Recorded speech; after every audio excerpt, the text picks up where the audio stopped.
A paz do Senhor, povo de Deus, estou aqui em mais uma oportunidade para falar a respeito do tema juramentos. Nós somos sabedores de que estamos falando de um livro que contém complexidades estas que podem nos fazer refletir a respeito do que pode nos ensinar o Evangelho escrito por Mateus, a saber, o apóstolo Mateus. Apóstolo Mateus, que sendo ele cobrador de impostos, foi categoricamente e precisamente chamado por Jesus para que fizesse parte do grupo pelo qual Jesus lideraria a fim de transformar espiritualmente, emocionalmente, fisicamente e principalmente eternamente todo mundo. Sabemos muito bem que estamos diante de um evangelho que inicia com uma genealogia humana a fim de provar que toda a humanidade apontava para a necessidade de Jesus. Além de provar que toda a humanidade apontava para a necessidade humana de Jesus, ainda no capítulo de número 1, nós somos sabedores de que há uma genealogia divina, pois Jesus é um projeto de Deus. Além de ter sido um projeto de Deus, ele foi gerado na barriga de Maria pelo Espírito Santo. Além de ter sido gerado na barriga de Maria pelo Espírito Santo, ele foi um milagre, pois ele nasceu de uma virgem, sendo ele um milagre, nascendo de uma virgem, José também teve o comprometimento e também a obediência a Deus, de até mesmo ser zombado diante de uma vergonha para aquela sociedade, pois José se submeteu exatamente a zoações, a ofensas, pois ele ainda não havia casado com Maria. Ele ainda estava prometido a casamento para Maria. E estando ele prometido a casamento para Maria, Jesus nasceu concebido pelo Espírito Santo na linhagem divina. Ele tendo nascido, concebido pelo Espírito Santo na linhagem divina, somos conhecedores que no capítulo de número 2 ele nasce em Belém e depois dele ter nascido em Belém, ele é adorado pelos magos, cientistas ou até mesmo podemos chamar de astrólogos. Somos obviamente informados no capítulo de número 2 que os presentes, que a adoração que os magos deram a Jesus foi extremamente importante porque depois disto Herodes quis matar Jesus, pois ele não suportaria a ideia de Jesus ser ou até mesmo tomar o lugar de rei dos judeus. Além disso, Herodes também quis promover a substituição da sua cadeira para o seu filho Arquelau. E Jesus passou um determinado tempo lá no Egito. E, obviamente, ali no Egito havia alguns judeus. E além de haver alguns judeus, Jesus passou pelo tempo necessário no Egito, pois, mesmo tendo que descer, ele assim cumpriu a vontade de Deus. Também somos conhecedores de que depois que Herodes morre, Jesus retorna para a região da Galileia e fica na cidade de Nazaré. E fica durante 30 anos em Nazaré. E em Nazaré ele sofre desrespeito. Em Nazaré ele sofre comentários ofensivos. Em Nazaré ele sofre ofensas desnecessárias e que causam, obviamente, tristeza em seu coração, pois os nazarenos não eram considerados judeus puros. E por eles não serem considerados judeus puros, eram obviamente considerados judeus impuros, judeus que de alguma forma eram misturados, somos informados de que aqueles que eram judeus puros ficavam zombando dos judeus que eram misturados, a saber, os nazarenos. Nós estamos aqui, agora neste momento, falando a respeito do capítulo de número 2. E no capítulo de número 3, João aparece no deserto com roupas de camelo, comendo mel silvestre e dizendo, proclamando e pregando a respeito do reino de Deus. Ele prega a respeito do reino de Deus, ele prega a respeito do arrependimento, dizendo: arrependei-vos, raça de víboras, porque é chegado o reino dos céus. Ele se direciona para os fariseus, ele se direciona para os saduceus, que estavam de alguma forma tentando atrapalhar a obra de Deus, e diz: arrependei-vos, raça de víboras, porque é chegado o reino dos céus. Nós somos informados e até mesmo somos conhecedores de que no capítulo de número 3, Jesus aparece exatamente no momento em que João está batizando, em que João está pregando, e ele tendo aparecido, João se direciona para ele e diz: eis aí o Cordeiro de Deus que tira o pecado do mundo. E ainda no capítulo de número 3, Jesus se submete a ser batizado por João Batista. João Batista não consideraria a ideia uma ideia boa, mas Jesus cumpriu isto para que se cumprisse as Escrituras. E um detalhe muito importante do Evangelho de Mateus é exatamente o detalhe de que Mateus é o evangelho escrito pelos apóstolos que mais fala. E isso aconteceu para que se cumprisse as Escrituras. Mateus é detalhista ao ponto de dizer que tudo o que aconteceu, aconteceu para que se cumprisse as Escrituras. Ele quer dizer que tudo o que aconteceu era predito por Deus através dos seus profetas.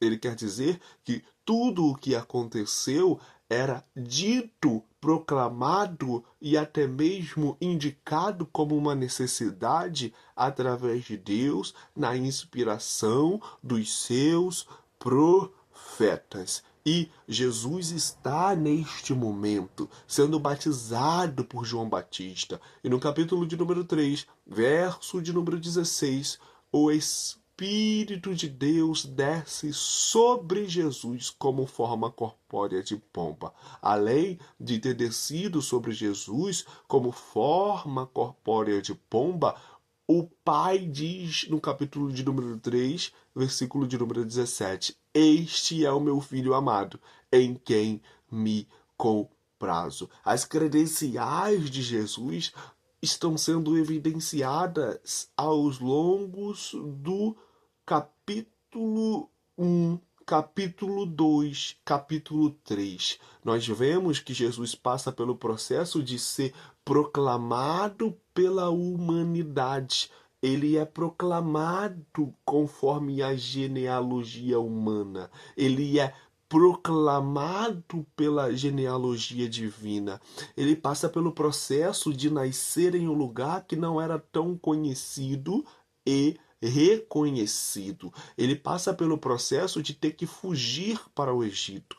Ele passa pelo processo de ter que passar 30 anos em Nazaré. Ele passa pelo processo de ter que ser batizado pelo seu primo João Batista. Além dele passar pelo processo de ser batizado pelo seu primo João Batista, ele também passa pelo processo de ser autorizado pelo Espírito Santo e pelo Pai. Além disso, ele não somente foi batizado e também credenciado por João Batista, por Deus Pai, e também pelo Espírito Santo, como também ele é conduzido por Deus ao deserto, a fim de que fosse provado. E é muito interessante falarmos a respeito disso. Quem tenta é o diabo. O diabo tenta com o propósito de nos fazer pecar. Deus não tenta. Deus não tenta a ninguém. Deus prova. Deus prova. Deus prova o cristão. E o intuito de Deus provar o cristão é para que o cristão amadureça.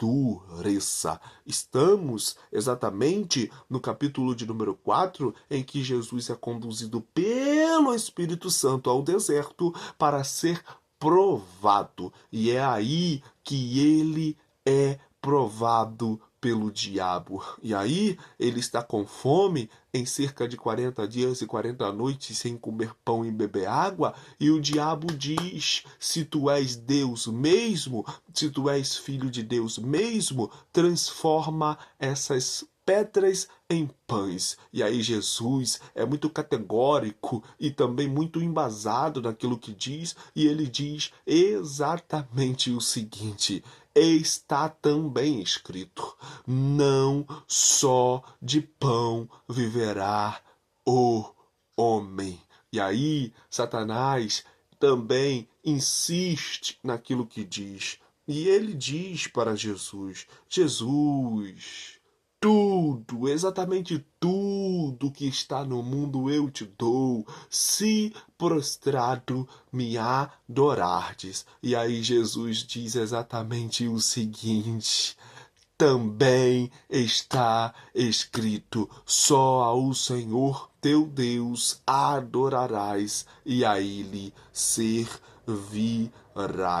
E aí, por fim, Satanás leva Jesus ao alto do monte. E levando Jesus ao alto do monte, ele faz a última proposta para Jesus: joga-te daqui do alto desse monte, joga-te daqui do alto deste pináculo, porque está escrito: ao Senhor teu Deus dará ordem o seu anjo ao seu respeito. E aí Jesus categoricamente, precisamente e necessariamente diz: não.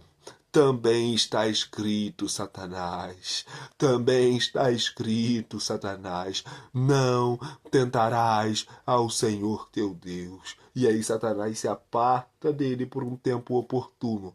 E vem anjos que alimentam Jesus. E Jesus inicia o seu ministério. Jesus inicia o seu ministério depois de ter passado por todo um processo de amadurecimento. Jesus inicia o seu ministério depois de ter passado por diversas situações complicadas. Jesus inicia o seu ministério depois de ter passado por diversas situações que fizeram com que ele fosse formado e também lapidado moralmente, espiritualmente, emocionalmente e até mesmo diante da sociedade. E aí Jesus inicia o seu ministério.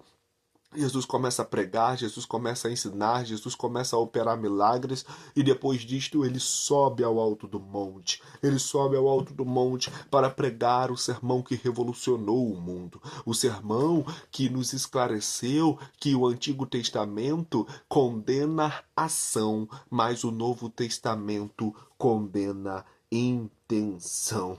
E aí Jesus fala a respeito das bem-aventuranças, que é totalmente ao oposto do que o mundo prega, do que o mundo diz, do que o mundo diariamente está falando para que façamos.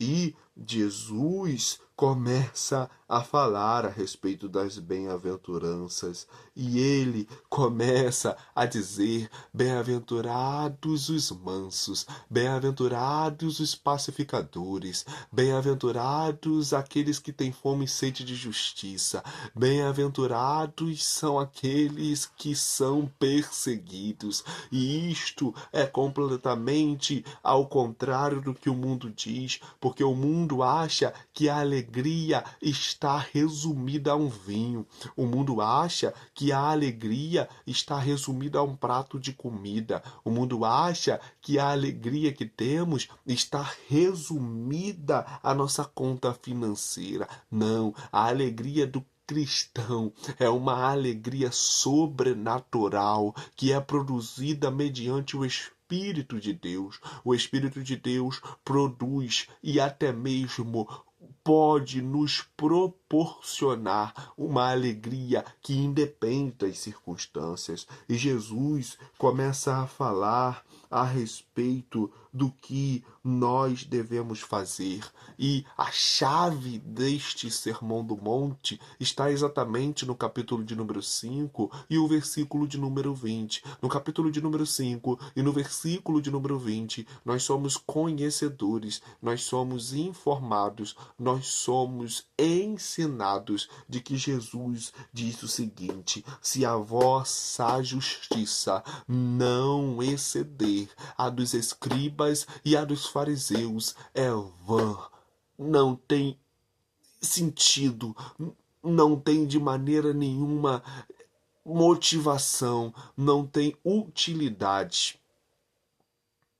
Jesus está dizendo o seguinte: os fariseus fazem as coisas para mostrar para as pessoas. Não, nós, como cristãos verdadeiros e autênticos, fazemos as coisas para mostrar para Deus, porque Deus está vendo tudo o que fazemos, porque Deus contempla exatamente tudo o que realizamos, tudo o que pensamos, tudo o que sentimos, tudo o que colocamos em prática e nos honra com base nisto. Jesus começa a falar a respeito do caminho para a justiça verdadeira. Jesus começa a explicar o que a lei tem como propósito. Jesus começa a falar de assuntos como adultério, homicídio, ele fala a respeito do divórcio.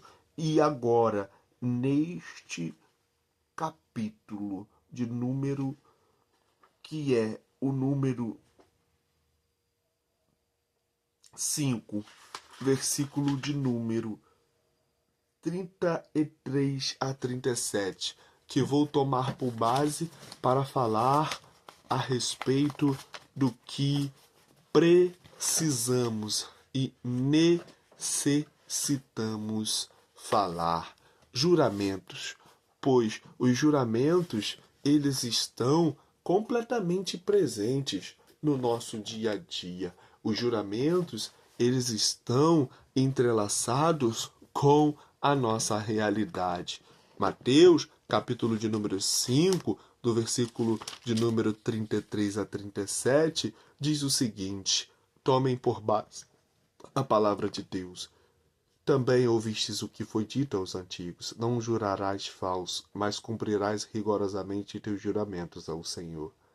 Entretanto, eu vos afirmo, não jureis de forma alguma, nem pelos céus, que são o trono de Deus, nem pela terra, por ser o estrado onde repousam os seus pés, nem por Jerusalém, que é a cidade do grande rei. E não jures por tua cabeça, pois não tens o poder de tornar um fio de cabelo branco ou preto. Seja, porém, o teu sim, sim, e o teu não, não. O que passar disso vem do maligno. Jesus está dizendo o seguinte para os seus discípulos e para as multidões: vocês juram porque as pessoas precisam acreditar nas suas palavras. Vocês juram porque as pessoas precisam ter certeza de que vocês vão fazer. Porque se vocês não jurarem, as pessoas certamente não acreditarão nas suas palavras. Mas se você tem caráter, se você tem comprometimento com a tua palavra, você não tem necessidade de querer provar para as pessoas de que realizará alguma coisa. Não, meu irmão. Seja o teu falar, eu vou fazer, eu não vou fazer. É sim ou não. vou sim participar do trabalho de hoje até depois do horário. Sim. Vou ir para o trabalho? Sim. Vou ajudar minha esposa? Sim. Vou ajudar o meu patrão? Sim. Vou estudar? Sim. Não vou estudar? Não. Não vou ajudar? Não. Não vou participar da IBD? Não. É sim ou não. Não tem meio termo. É verdade ou mentira. Não tem como você querer, de alguma forma, disfarçar aquilo que não pode ser disfarçado. Não tem como relativizar aquilo que não é para ser relativizado. É céu ou inferno, é amor ou desamor, é verdade ou mentira, é sim ou não. Decida hoje e decida agora qual será o teu comprometimento com a tua palavra. Decida agora qual será o teu compromisso com a tua palavra. Eu ouvi do meu professor Eliel Gabi que antigamente, quando o cristão chegava na venda e queria comprar afiado, ele falava para o vendedor o seguinte: eu vou pegar esse produto aqui contigo e, por exemplo, hoje é exatamente o dia de número 24 de agosto. Eu vou pegar esse produto aqui contigo no dia 24 de agosto e eu vou te pagar no dia 1º de setembro. Não tinha nem por que falar mais uma vez. O vendedor já dizia assim, ó, pode levar, porque eu sei que você é crente, eu sei que você tem palavra. E hoje em dia tá mais fácil uma pessoa mundana se comprometer de pagar algo com alguém e pagar do que um cristão pagar. Não deve acontecer do cristão dever, não deve acontecer do cristão mentir, não deve acontecer do cristão ficar enrolando pessoas, não deve acontecer do cristão ficar em cima do muro. O cristão decide o que quer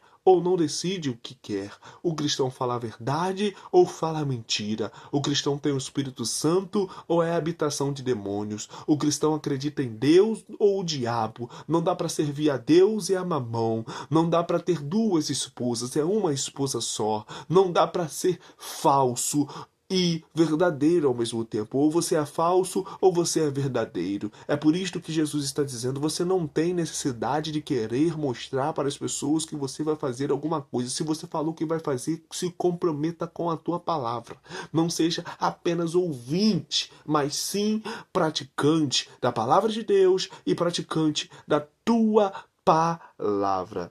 Eu encerro por aqui, porque já é exatamente 22 horas e quase 40 minutos e eu preciso descansar, pois amanhã iniciarei mais um dia debaixo da permissão de Deus.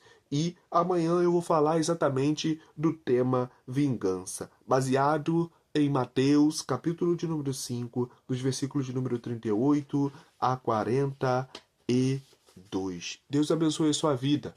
Deus abençoe a sua casa. Deus abençoe a sua família. Fico por aqui.